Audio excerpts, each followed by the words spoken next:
You just recently contributed guitar to the rock remix, or rock remake, I should say, of Demi Lovato's "Sorry Not Sorry." I'm curious how that came about, and if the two of you bonded over the fact that obviously you're both sober and in recovery. You've both conquered your own demons, and now you're doing a rock song together. I thought it was great. Could you tell me about that? You're the first person to get that. She and I know each other because we've been through that. And so that's, I think in some way, shape or form, we were introduced a long time ago, and we had that relate to, that we were both struggling addicts and all that.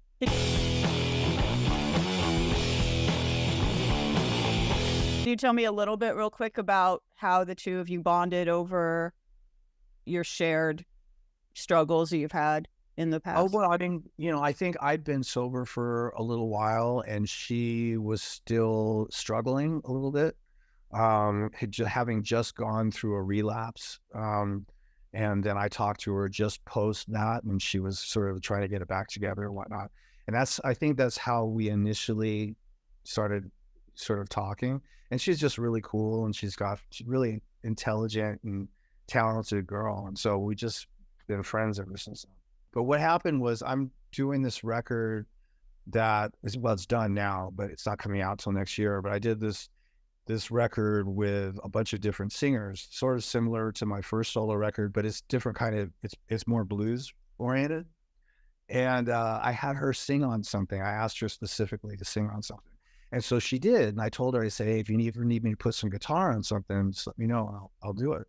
And so she hit me back about, I don't know, 2 weeks, 3 weeks later, and said she's got this song that she's doing a remake of, and if I'd put some guitar on that. So I just did that. I was in Norway just recently we did a show in Norway and a day off, and I found a cool engineer and studio in Norway, and just put the guitars on there. It's amazing how fast it came out. I guess I'm really fascinated about the Demi Lovato stuff. Any more you could tell me about this all-star record you're putting out next year? Anyone else who's going to be on it?